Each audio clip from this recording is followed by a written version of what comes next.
Hello my friends and welcome to the channel. This is Thordernick and you are watching my Battle for Azeroth patch 8.0.1 Arms Warrior PvE DPS guide. So if you're new to the channel, welcome. I'm happy to have you here. We put out a lot of World of Warcraft content on this channel, specifically focusing on the Warrior right now, but we're also going to have guides and videos for other classes as well as we get into the expansion. But we're mostly focused on the Warrior for now because that is my main class. We do a lot of videos, we do a lot of live streams on the channel as well, so if you like what you see, consider subscribing. So in this guide, we're going to talk about the talents, the rotation, the cooldowns, the utility, some of the Azerite stuff, some stats, priorities, macros, and then a couple of add-ons, all related to the Arms Warrior. So if you're looking for information on those things, most of those things at least, you are here at the right place watching the right guide. So without further ado, let's dive right in. And first up, we're going to talk about the talents. So the talent build that I would recommend as a starter baseline for doing your dungeons, mythic dungeons, as we're not even into Mythic Plus yet at the time of recording this guide, but just the basic talent build that I would recommend starting with, and then we can talk about how we're going to tweak it for other types of content. For tier 15, you'll want to take War Machine. For the level 30 talent, you'll want to take Stormbolt. 45, you want to take Massacre. At tier 60, you want to take Bounding Stride. Tier 75, you want Warbreaker. Tier 90, In for the Kill. And tier 100, Anger Management. Now let's go by tier and just talk about what the different roles some of these talents can take in your gameplay. So in tier 15, I like War Machine for group content, for things like dungeons where you're going to have a lot of mobs dying all the time and giving you that speed buff. For PvP, where you're going to have targets dying all the time and giving you that speed buff, or just for open world questing, that speed buff is really, really nice. And that extra rage generation from your auto attacks is really good. Just an extra passive source of rage generation that you don't have to worry about. And then you get additional rage on top of all that when an enemy dies. You don't have to get the killing blow on an enemy with this talent. You just have to be in combat with it, and you will get the rage and the movement speed buff. The other options, Sudden Death and Skull Splitter, are going to be better options for single target raid encounters where there are not targets dying consistently, and they're relatively close in their overall damage contribution. So if you want the proc-based playstyle of an Execute proc that does a massive amount of damage, go with Sudden Death. If you want more rage, if you're feeling rage starved and you want another short cooldown to fit into your rotation, go with Skull Splitter. Otherwise, if you're in group content or something where mobs are going to be dying fairly often, War Machine is going to be your go-to choice.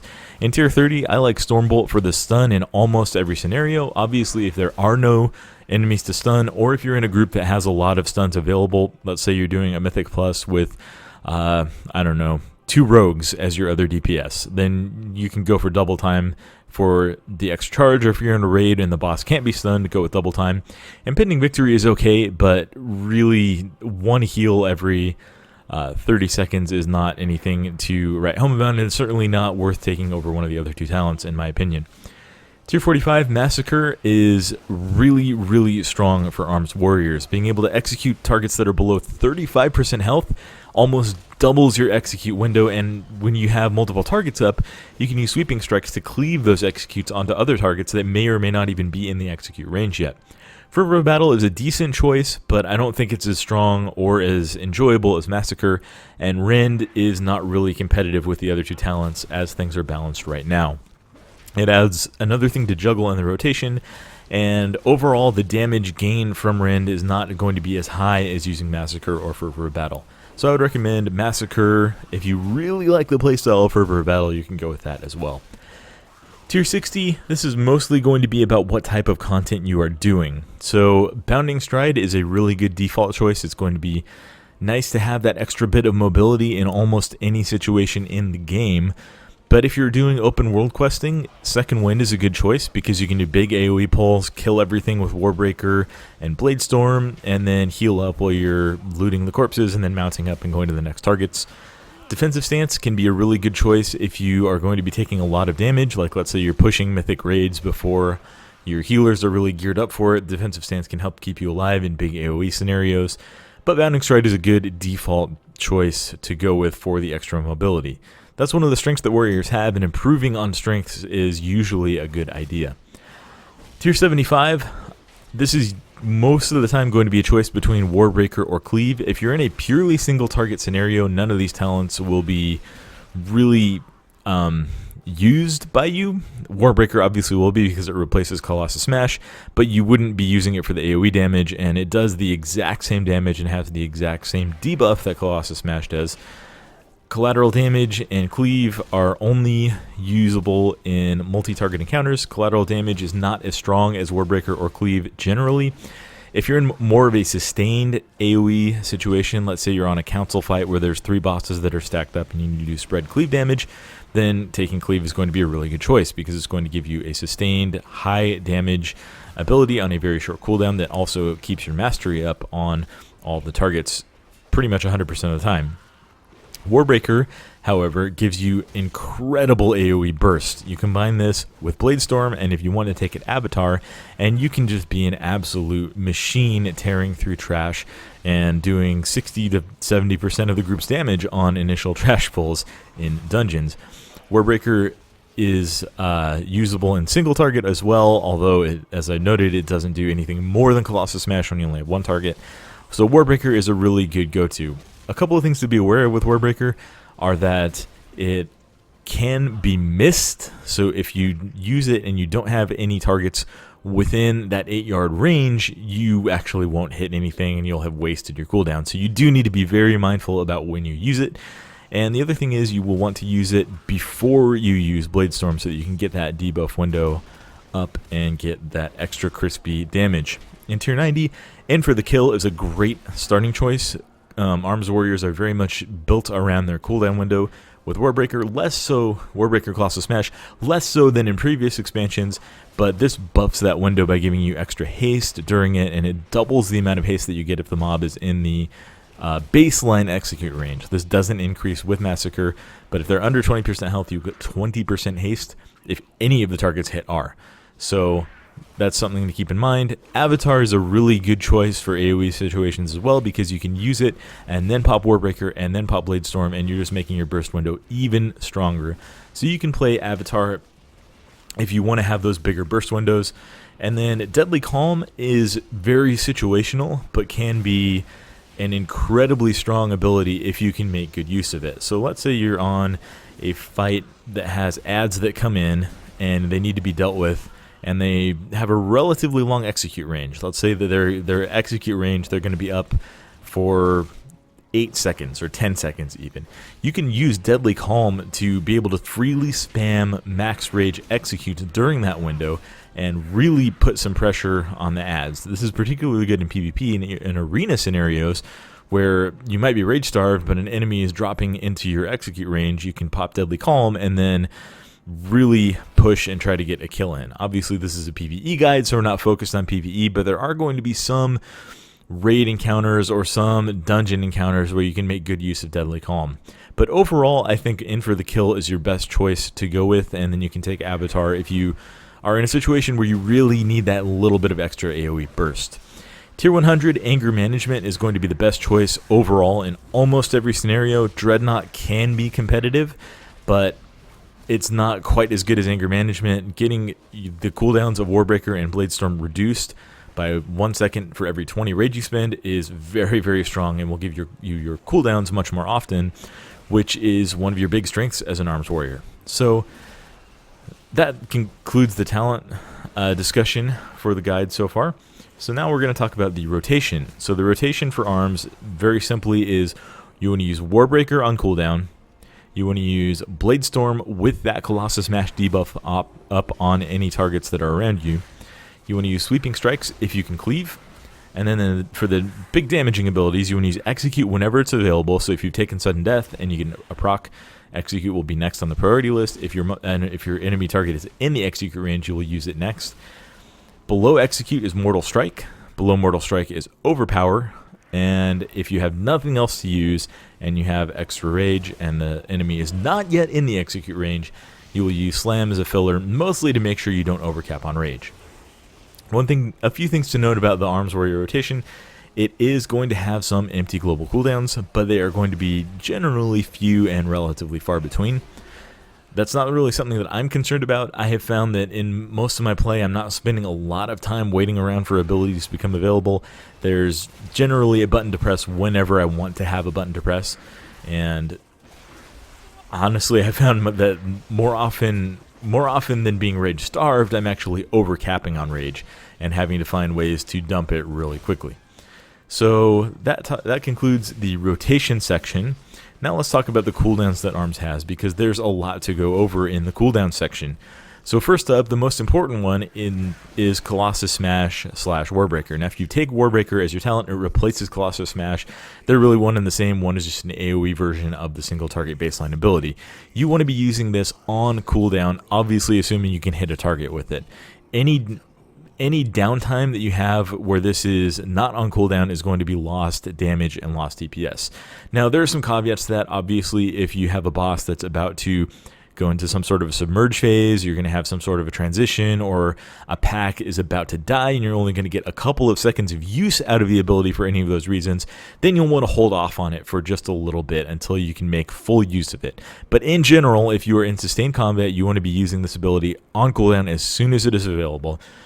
Especially because if you've taken in for the kill and anger management, any ability that you use in the meantime, you are essentially wasting that extra cooldown reduction that you're getting, in addition to just wasting the time that it's sitting there. So if you leave it sitting on cooldown when it could be completely used for 5 seconds, and in that time you use, let's say, 1 Mortal Strike and 3 slams, that's going to be 4.5 seconds of extra cooldown time that you are losing. So really you're losing almost 10 seconds of cooldown time because of the 5 seconds that you'll elapse and then the extra abilities that you're using in that window, and that's really something that you want to avoid when you consider your cooldowns. The next most important cooldown that ARMS has is Blade Storm. Blade Storm you will use in single target and AoE situations. Generally, you want to use it on cooldown immediately after you use Warbreaker. The way the cooldowns line up, you will have it up for every other Warbreaker or Colossus Smash usage, and you want to use it during that window. You may want to delay it a couple of global cooldowns to dump some rage with Mortal Strike and Slam, because you will generate rage from auto attacks during Blade Storm, and you will additionally so if you're close to the rage cap when you use Blade Storm, you can easily overcap on rage and start wasting rage over that 5 to 6 second window. And that's something that we want to avoid if possible. But you want to make sure that you get all ticks of that during the Colossus Smash debuff window, because it gives you extra damage and it's your hardest hitting ability. Next up, Sweeping Strikes. You want to be using Sweeping Strikes whenever you can make use of the Cleave ability. So if there are ever 2 targets to hit and you're going to make at least most of the use of Sweeping Strikes, it's a 12-second duration, 30-second cooldown, you want to use it and get it up and start cleaving. You can use it in some really cheeky ways to cleave executes from low health targets onto higher health targets. So be very mindful of that, especially in dungeons. If you're on a pack and there's a priority mob, then maybe another mob has low health, and when they drop down, you want to switch to them with Sweeping Strikes and start cleaving executes onto another target as well, just to maximize your damage and maximize your DPS. Next up, Avatar. If you've taken this as a talent, you will want to use it before Warbreaker when you are going to use Blade Storm, and stack all 3 of those together. Now, unfortunately, Avatar and Colossus Smash / Warbreaker are both on the global cooldown, so this is going to give you a little bit of a ramp up time on that burst DPS window. That's one of the reasons that I like In for the Kill a lot better, because it feels better in the playstyle. So if you take it, you'll want to use Avatar and then Warbreaker and then Blade Storm, and make sure that you get them all stacked together. Obviously, you can't use either Warbreaker or Avatar after you use Colossus, or after you start using Blade Storm and start spinning and start winning. You want to use them in that order: Avatar, Colossus Smash, Warbreaker, and then Blade Storm. Lastly, let's talk about our defensive cooldowns in this section. So Die by the Sword gives you 100% parry chance for 8 seconds, and it also reduces all damage that you take by 30%. So if you do something like run in before the tank has established aggro and use Warbreaker and then Blade Storm, you're probably going to rip aggro off of the tank in a high Mythic Plus dungeon. You're going to be in a very sad situation, But Die by the Sword can really save your life in these situations because you can pop it, and then you will, as long as you are facing the mobs that are attacking you, you will parry every attack that they make against you for 8 seconds. In addition to this, you'll be reducing any attacks that get through. So if there are mobs behind you, or if there are casters in the group and you have aggro on them, you'll reduce all of that damage by 30%. So that's something that's very important to keep in mind. This is mostly a melee, oops, I pulled aggro on these mobs or this boss, save yourself ability, but that 30% damage reduction is no joke and can also save your life, so be aware of that. And then finally, this crosses over into the utility section. Really nice transition here. Rallying Cry. Rallying Cry will increase your health and your entire party or raid's health by 15% for 10 seconds. This is something that you may want to have your raid leader coordinate if you're in an organized raid group. Make sure they're aware that you have this ability available. If you're in just group content, keep an eye on people's health, and if you see a lot of people start to drop low, go ahead and pop Rallying Cry. It's a 3-minute cooldown, so you can use it relatively frequently, and it can be the difference between your group surviving a big nasty AoE phase from a boss and wiping on that same phase. You can also look at this as a tank cooldown. If you see your tank is taking a lot of damage and your healer just needs a breather to catch up, then you can pop it and they'll get that extra 15% health for 10 seconds. So there's a lot of ways that you can use Rallying Cry, that you can work it in. Be sure that you're aware of that. Now let's talk about utility. So the first thing that you want to be aware of as an arms warrior, or as any warrior or any melee DPS class, and almost every regular class, is your interrupt pummel. It is on a 15-second cooldown, and it is a 4-second spell school lockout. So you will want to use this as part of your interrupt rotations. If you're doing organized content, I would highly recommend being on voice chat and saying something like, hey, I will interrupt the next spell, or hey, I'm going to interrupt this frostbolt, or hey, I just interrupted this frostbolt. You can also get add-ons that will announce when you successfully use your interrupt, or sometimes if you use your interrupt and it was not successful. But either of those options just help to coordinate your group's effort to lock down dangerous mobs or interrupt important boss abilities. Next, something to be aware of as a warrior is Berserker Rage. You can use this to break, fear, and incapacitate sap effects and make yourself immune to them for 6 seconds. So one place really practically that this is useful right now is against the big dinosaur boss in Atal Dazar. As soon as you see him starting to cast his fear, you can pop Berserker Rage, and then you don't have to worry about line of sighting it. You don't have to worry about getting feared or whatever. You can just continue damaging the boss, and you will not get feared. It has other uses in different dungeons as well. That's just one example. So be aware of that. Keep it on your bars, and keep an eye out for effects that you can use it to break. Another important ability to keep in mind is Hamstring. This is maybe something that if you're a PvE player only, you haven't had on your bars in a long time, but I've noticed there are a lot of mobs in these dungeons in BFA that tend to run away from your group when they're low on health and try to get to another group. If you hamstring those mobs, it will take them significantly longer to get to that next group, and it will allow you a chance to get off a couple of executes to finish them off in the meantime. Another important use in Siege of Borealis, the second boss has to be slowed or she will tumble away from the melee group. So you want to keep up hamstring on that boss if you don't have anyone else in your group who is able to or who is doing a good job of tracking it. It does cost 10 rage, so bear that in mind, but it's generally easy to keep up and use when you need that little bit of slow. Next up, Intimidating Shout. You want to be very careful when using this ability in dungeons because it will cause enemies to flee in fear. But you can use it as sort of an AoE interrupt ability. You can use it to lock down mobs, or if the tank just died and you need to get a B-res out, but he's not up yet, you can use it in those situations. Just be aware of where you are in the dungeon, because if you use it, mobs will start running in all directions and can pull adds. So use it, but use it carefully. And then lastly, we've got Battle Shout. This is the attack power buff that only warriors bring to the group. So if you are the only warrior in the group, be sure you are using it for your melee DPS. One thing that I would recommend doing is give yourself a weak aura. I have one in my weak aura kit that will be included in the link. A link to will be included in the description.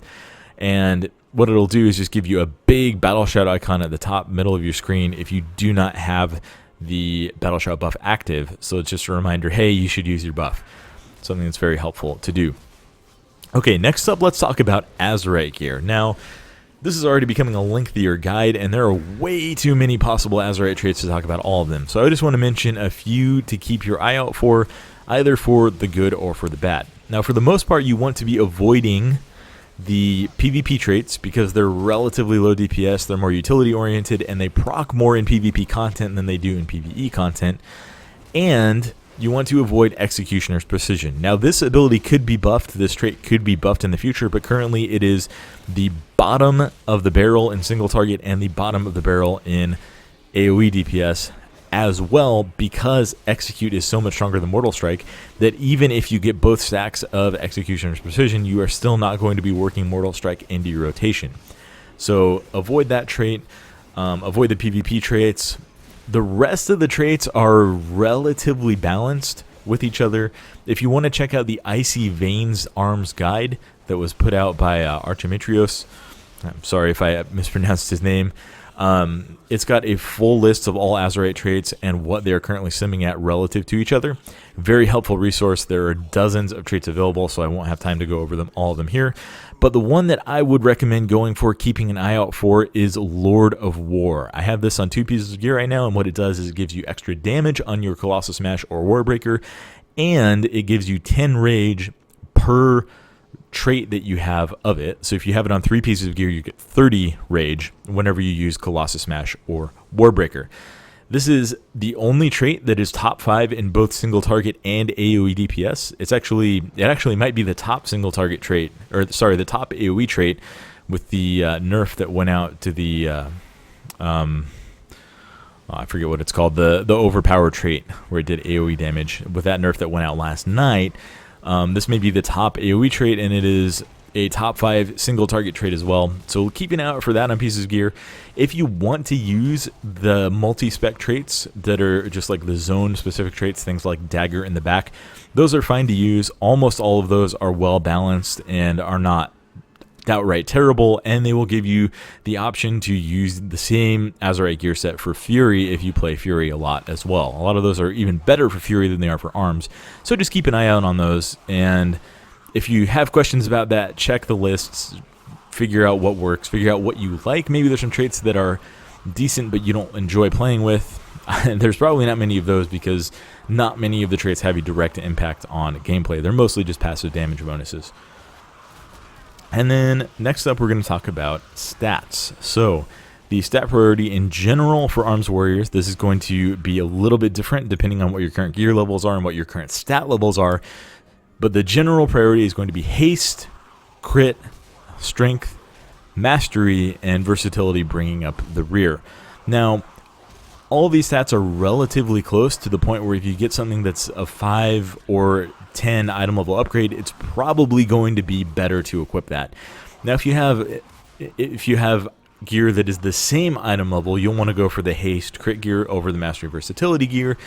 At the end of the day, you probably want to sim your character to figure out what your exact stat weights are, because a lot of these are close enough that they're going to flip and switch order depending on what stats you have more of and what you have less of. So sim your character if you really have questions, but you can always roll with haste, crit, strength, mastery, versatility, and then just if something's a 10 item level or more upgrade, it's almost certainly going to be an upgrade because of the increase in strength. If something is 5 or equal item level, then you'll want to check the stats on it and go with that priority. A couple of things as we are wrapping up this guide. We're quite a bit into it, but a couple of things to wrap it up are macros. So there are a couple of macros that I use regularly that I want to share with you guys. One of them is the Colossus Smash / Warbreaker. Excuse me. One of them is the Colossus Smash / Warbreaker and Trinkets macro that I would highly recommend using. This is just show tooltip, cast Colossus Smash. If you have that in there, it will also cast Warbreaker if you have talented that. And then /use 13 and /use 14. And what this will do is use your Colossus Smash or Warbreaker and activate any unused trinkets that you have equipped. So very useful to have that macro ready to go. You don't have to worry about activating your trinkets separately. You don't have to worry about setting up something to track them or finding another keybind for them. You can just throw them in this macro, and then in your big burst window that you're regularly using anyway, you will have your active trinket up. The other one is a Heroic Leap macro that is just /cast brackets at cursor and bracket, and then Heroic Leap. And what this does is allows you to Heroic Leap directly to a location where your cursor is without having to bother with the targeting reticle. I've been running with this macro for a few years, and I absolutely love it. So that's the macros that I use. There's not really any big bursty DPS macros because of the global cooldown changes. There are a few others that I use specifically in arenas, but I'm not going to talk about those in this PvE DPS guide. I would just recommend those two.